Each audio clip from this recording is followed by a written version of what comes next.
সাগর প্রতিনিয়ত কই মালিক আমি আর কত নাফরমানি দেখব। আল্লাহ আমি সাগরের পারে যেই হারে নাফরমানি হয়, ওয়াল বাহরা ইস্তাজিলু রাব্বাহু, ও মালিক অনুমতি দাও আমি নাপাক জমিনকে পাক বানায় দেই, আমি পানি দিয়া নাপাক জমিন পাক বানায় দেই, সবগুলি নাফরমানকে ধুয়ে মুছে পরিষ্কার করে দেই। আল্লাহ কই রে জমিন থাম, এ সাগর মহাসাগর থাম। জমিন কই মালিক নাফরমান আমার উপর দিয়া কত হাঁটে, কত বুক ফুলায়া হাঁটে, সুদের ব্যবসা করে অথচ বুক ফুলায়া হাঁটে, মারে কষ্ট দেয় বাবারে কষ্ট দেয়, উলামায়ে কেরামের উপরে নির্যাতন করে, অথচ তার এই অহংকারী পা আমি জমিনের উপর দিয়া গসায় গসায় হাঁটে। ও মালিক আমি জমিন আর কত দেখবো, আর কত আমি সইব। আসবিরু মাতা ইলা আসবিরু, কতকাল আমি ধৈর্য ধরবো। রব্বুল আলামিন তখন কয় জমিন থাম, এ সাগর মহাসাগর থাম। ফেরেশতাদেরকে আল্লাহ কয় থাম থাম, আমার বান্দাকে আমি আল্লাহ এমনে বানাই নাই, আমার বান্দা বান্দি আমি আল্লাহর কাছে কত দাম তোমরা জানো না রে জমিন, তোমরা জানো না জানো না। আসমান আল্লাহ বানাইছেন কুন ফায়াকুন বইলা, জমিনও আল্লাহ বানাইছেন কুন ফায়াকুন বইলা, ফেরেশতাও আল্লাহ বানাইছেন কুন ফায়াকুন বইলা, কিন্তু আমারে আপনারে আল্লাহ পাক কুন ফায়াকুন বইলা বানায় নাই। আল্লাহ বলে খলাকতু বিয়াদাইয়া, আমি আমার বান্দা বান্দিরে নিজের হাত দিয়া বানাইছি। কারণ এই চেহারার মধ্যে এত দামি কপাল, ওই কপাল দিয়া বান্দা আমার কুদরতি কদমে সেজদা দিবে। এই কপাল ফেরেশতাদের হাতে বানাইলে হয় না, এই কপাল আমি আল্লাহ নিজের হাতে বানাইছি। অতএব জমিন থাম, আমার বান্দা বান্দি আর আমি আল্লাহর মাঝখানে তোমরা কেউ নাক গলাবা না। আমি কুল লা ইউসিবানা ইল্লা মা কাতাবাল্লাহু লানা। আল্লাহ বলেন এটি কথার বিশ্বাস রাখো, তোমার তকদিরে যদি থাকে যে তোমায় বুলেট খেয়ে তোমার মৃত্যু, ঘরে বসা থাকলেও গায়ে বুলেট লাগবে। আর তোমার যদি এই কথা লেখা থাকে যে না বুলেটও তোমার মৃত্যু নয়, তুমি যদি ময়দানের সামনেও থাকো বুলেট তোমার বুকে লাগবে না। এই কথার একই আসেনি না নাই? আমরা ইসলামের বিপক্ষে না পক্ষে? উলামায়ে কেরামের বিপক্ষে না পক্ষে? ওয়াজ মাহফিলের বিপক্ষে না পক্ষে? আল্লাহ তুমি কবুল করো। ওই হাফেজ আবুল বারাকাতকে আল্লাহ তার কুদরতে বাঁচাইলেন। একটা কাঠের উপরে ভাসতেছে, একটা কাঠের উপরে ভাসতেছে। মালদ্বীপ তখন একটি অমুসলিম দেশ, তারা দেবতার পূজা করে, মূর্তির পূজা করে, আল্লাহকে চেনে না। তখনকার সময়ের কথা বলছি, প্রায় 300-350 বৎসর আগের বাস্তব ঘটনা। বর্তমানে মালদ্বীপ একটা সম্পূর্ণ মুসলিম দেশ। সে অমুসলিম দেশটা মুসলিম হওয়ার পিছনে যে উসিলা, সে হলো ওই ছোট্ট বালক হাফেজ আবুল বারাকাত। জোরে কোন সুবহানাল্লাহ। ডুবে গেল মালদ্বীপের জেলেরা, সাগরে নামলো মাছ ধরার জন্য। তারা কাঠের উপরে ভাসমান একটা বালক দেখলো, চেহারা এত সুন্দর, হবেই তো, কারণ নবীর দেশের বালক, আমার মায়ার নবীর দেশের মানুষ, চেহারা তো সুন্দর হবেই। মায়া করে নৌকায় উঠাইলো, প্রাণ দেখলো ভাসতেছে সাগরে, নৌকায় উঠাইয়া তারা মালদ্বীপের বাজারে উঠাইলো বিক্রি করার জন্য। তখন এরকম মানুষ বেচা কেনা হইতো। জেলেদের ইচ্ছা হলো এই বালকটারে আমরা অনেক দামে বিক্রি করব। মালদ্বীপে প্রচার করা হলো। একটা হিন্দু মহিলা, তার কোনো ছেলে সন্তান ছিল না, সম্পদ ছিল অনেক। ছেলে মেয়ে দেওয়ার মালিক কে? এই কথার উপরে পুরাপুরি বিশ্বাস আছে তো? হ্যাঁ, কিন্তু আমাদের সমাজে কিছু বাবা আছে এমন, ছেলে হইলে পরে ঢাকডোল পিটাইয়া খবর দেয়, মিষ্টি খাওয়ায়, কিন্তু মেয়ে হইলে কেউ খবরই পায় না, ঠিক না? আবার এমনও কিছু বাবা আছে নালায়েক, মেয়ে সন্তান হইলে রাগ করে, স্ত্রীর উপরে রাগ করে, বিবির উপরে গুসা করে। নালায়েক, আহমক যে এমন কাজ করে, সে যদিও মুখে বলে যে ছেলে মেয়ে দেওয়ার মালিক আল্লাহ, কিন্তু মেয়ে সন্তান হওয়ার পরে যার মুখ কালা হয়, তার আচরণ প্রমাণ করে সেই কথা বিশ্বাস করে না। সে মনে করে মেয়ে দিছে তার স্ত্রী। ঈমান থাকবে? ঈমান থাকবে না। সাবধান, মনে রাখবা, আমার মায়ার নবী বলেছেন, মেয়ে সন্তান দুনিয়ায় আসে বাবার ঘরে রহমত সাথে নিয়া। মেয়ে সন্তান রহমত নিয়ে আসে। ছেলে সন্তানের ব্যাপারে রহমত নিয়ে ছেলে আসে এমন হাদিস আমরা পাই নাই, কিন্তু মেয়ে বাবার ঘরে রহমত লইয়া আসে, বরকত লইয়া আসে। এজন্য আল্লাহর নবী তিনি মেয়েদেরকে, খাতুনে জান্নাত ফাতেমা রাদিয়াল্লাহু তাআলা আনহাকে খুব বেশি মায়া করতেন, মহব্বত করতেন, দোয়া নিতেন। নবীজি নিজে মেয়ের কাছ থেকে দোয়া নিয়ে সফরে বের হতেন।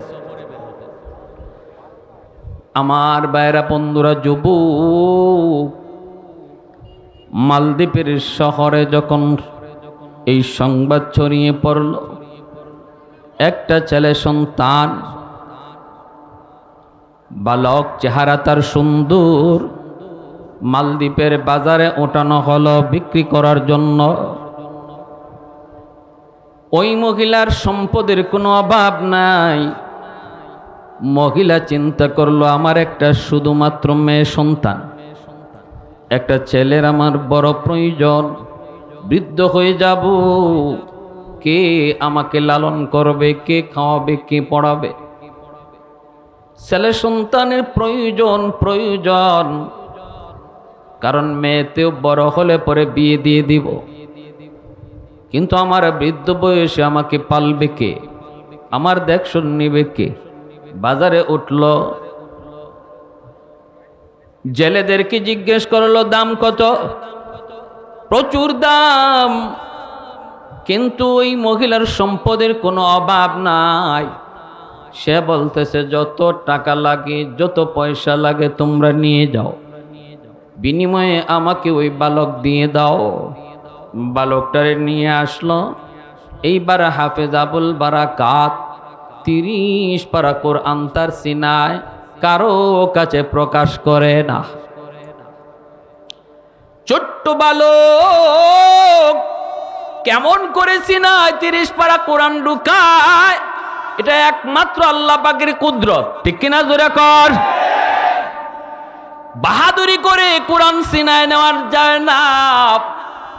কোটি কোটি টাকার মালিক হতে পারো, ব্যবসায়ী হতে পারো, শিল্পপতি হতে পারো, মন্ত্রী মিনিস্টার হতে পারো, অনেক কিছুই তোমার হাতের নাগালে থাকতে পারে, কিন্তু ছেলের কলিজায় কোরআন ঢুকাইবার ক্ষমতা আল্লাহর ইচ্ছা ছাড়া কারো পক্ষে সম্ভব নয়।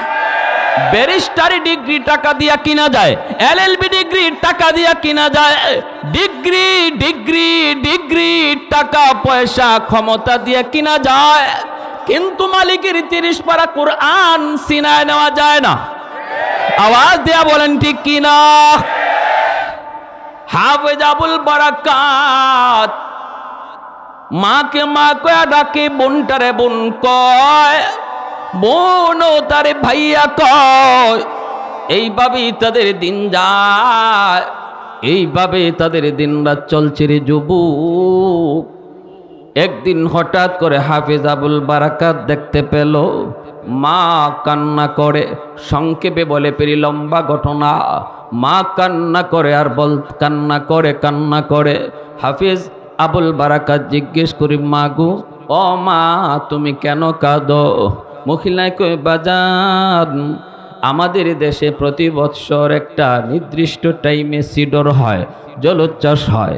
এই জলোচ্ছ্বাস থেকে বাঁচার জন্য বাদশাহ জ্যোতিষীদেরকে ডাকলো, গণকদেরকে ডাকলো। কেন প্রতি বৎসর সিডর হয়? হাজারো মানুষের প্রাণহানি ঘটে যায়, পশু পাখিরও প্রাণহানি ঘটে যায়। তোমরা তালাশ করে বের করো, তোমরা গণনা করে বের করো, জ্যোতিষী বিদ্যা পড়ে বের করো। গণকেরা গণনা করে তারা জানায় দিল, জ্যোতিষীরাও জানায় দিল, জাহাপনা, যদি সিডর থেকে বাঁচতে হয় তাহলে প্রতি বৎসর একজন সুন্দরী মেয়েকে কুমারী সুন্দরী অবিবাহিত একজন মেয়েকে সাগরের পারে যে মন্দির, রাম মন্দির, ওই রাম মন্দিরে রেখে দিতে হবে। রাতের বেলা যদি মেয়েটাকে রেখে দেওয়া হয়, সকালে যায় তার লাশ পাওয়া যাবে, জিন্নাতরা তার খেয়ে ফেলবে, বিনিময়ে সিডর হবে না। এটা খুবই জিন্নাতের কারসাজি। মনে রাখবেন, মনে রাখবেন, আল্লাহ পাক রব্বুল আলামিনকে মানুষ যখন ভুলে যায়, যখনই মানুষ আল্লাহর নাফরমানিতে লিপ্ত হয়, তখন আল্লাহ পাক মানুষের দাম কমায় দেয়, জিনিসের দাম বাড়ায় দেয়। আল্লাহকে ভুলে গেছো, আল্লাহর বিধিবিধানকে তুমি ভুলে গেছো রে আল্লাহর গোলাম। হর লাইনে সর্ব লাইনে আল্লাহ পাকের নাফরমানি, সব সেক্টরে নাফরমানি যখনই প্রচার হয়ে যাবে, ওপেন হয়ে যাবে, তখন আল্লাহ পাক রব্বুল আলামিন মানুষের দাম কমায়া দিবে। আল্লাহ পাক মানুষের দাম কমায়া জিনিসের দাম বাড়ায়া দিবে। ঠিক কিনা জোরে বলেন? মানুষের দাম কমে গেল, সিডর থেকে যদি বাঁচতে হয় মানুষ জবাই দেওয়া লাগবে, সিডর থেকে যদি বাঁচতে হয় মানুষকে ভোগ দেওয়া লাগবে। কেন এত দাম কমে গেল? কারণ তারা মালিককে চিনত না। আওয়াজ দিয়া বলেন ঠিক কি না? আজ আমাদের দেশেও দ্রব্যমূল্য নিয়ন্ত্রণ করার কত চেষ্টা করা হয়, কোনো লাভ হয় না। লাভ তো হবেই না। কারণ কেন দ্রব্যমূল্যের ঊর্ধ্বগতি? এর কারণ তালাশ করে বের করো। রব্বুল আলামিনের কাছে মানুষের দাম যদি বাড়াইতে হয়, জিনিসের দাম যদি কমাইতে হয়, তাহলে একমাত্র পথ সর্বলাইনে সর্ব জায়গায় নাফরমানি বন্ধ করো, হর জায়গায় আল্লাহর গোলামি শুরু করো। ঠিক কিনা? কত আর নাফরমানি? জমিন আর কত দেখবে? সাগর মহাসাগর আর কত দেখবে? সাগরের পারেও এখন প্রতিনিয়ত নাফরমানি চলে। যায় আল্লাহর কুদরত দেখার জন্য, যে মুখ দিয়ে সুবহানাল্লাহ বের হয় না, মালিকের গুণগান বের হয় না। ওই সাগরের পারে যায় ও নর্তকী নাচানাচি করে। সাগর প্রতিনিয়ত কই, মালিক আমি আর কত নাফরমানি দেখবো? আল্লাহ, আমি সাগরের পারে যেই হারে নাফরমানি হয়, ওয়াল বাহরা ইয়াস্তাজিলু রাব্বাহু, ও মালিক অনুমতি দাও, আমি নাপাক জমিনকে পাক বানায় দেই, আমি পানি দিয়া নাপাক জমিন পাক বানায় দেই, সবগুলি নাফরমানকে ধুয়ে মুছে পরিষ্কার করে দেই। আল্লাহ কই, রে জমিন থাম, এ সাগর মহাসাগর থাম। জমিন কই, মালিক নাফরমান আমার উপর দিয়া কত হাঁটে, কত বুক ফুলায়া হাঁটে, সুদের ব্যবসা করে অথচ বুক ফুলায়া হাঁটে, মারে কষ্ট দেয়, বাবারে কষ্ট দেয়, উলামায়ে কেরামের উপরে নির্যাতন করে, অথচ তার এই অহংকারী পা আমি জমিনের উপর দিয়া গসায় গসায় হাঁটে। ও মালিক, আমি জমিন আর কত দেখবো, আর কত আমি সইব? আসবিরু মাতা ইলা আসবিরু, কতকাল আমি ধৈর্য ধরবো? রব্বুল আলামিন তখন কয়, জমিন থাম, এ সাগর মহাসাগর থাম। ফেরেশতাদেরকে আল্লাহ কয়, থাম থাম, আমার বান্দাকে আমি আল্লাহ এমনে বানাই নাই, আমার বান্দা বান্দি আমি আল্লাহর কাছে কত দাম তোমরা জানো না রে জমিন, তোমরা জানো না, জানো না। আসমান আল্লাহ বানাইছেন কুন ফায়াকুন বইলা, জমিনও আল্লাহ বানাইছেন কুন ফায়াকুন বইলা, ফেরেশতাও আল্লাহ বানাইছেন কুন ফায়াকুন বইলা, কিন্তু আমারে আপনারে আল্লাহ পাক কুন ফায়াকুন বইলা বানায় নাই। আল্লাহ বলে, খলাকতু বিয়াদাইয়া, আমি আমার বান্দা বান্দিরে নিজের হাত দিয়া বানাইছি। কারণ এই চেহারার মধ্যে এত দামি কপাল, ওই কপাল দিয়া বান্দা আমার কুদরতি কদমে সেজদা দিবে। এই কপাল ফেরেশতাদের হাতে বানাইলে হয় না, এই কপাল আমি আল্লাহ নিজের হাতে বানাইছি। অতএব জমিন থাম, আমার বান্দা বান্দি আর আমি আল্লাহর মাঝখানে তোমরা কেউ নাক গলাবা না। আমি আল্লাহ অপেক্ষায় সকালে নাফরমানি করছি, দুপুরে আমি আল্লাহর কাছে তওবা করে ফেলবে, দুপুরে নাফরমানি করছে বিকালে তওবা করে ফেলবে, ফজরটা পড়ে নাই, আমি আল্লাহ অপেক্ষায় জোহরটা পড়ে ফেলবে। যখনই আমার বান্দা বলবই যে আমি আল্লাহকে ডাক দিবে, সাথে সাথে আমি আল্লাহ তার পিছনের সব অপরাধ ক্ষমা করে আমার প্রিয় বান্দা বানায় নিব। ইন্নাল্লাহা ইউহিব্বুত তাওয়াবিন ওয়া ইউহিব্বুল মুতাতাহহিরিন। তাওয়াবিনে মহব্বত করার কথা আল্লাহ আগে আনলেন। তাওয়াবিন যারা তওবা করে, গুনাহ করার পর অনুশোচনা অনুতপ্ত হয়, তাদের ভালোবাসার কথা আল্লাহ আগে নিয়ে আসলেন। এর দ্বারা আল্লাহ পাক বুঝাই দিলেন তওবাকারীকে আল্লাহ কত ভালোবাসেন, কত মায়া করেন।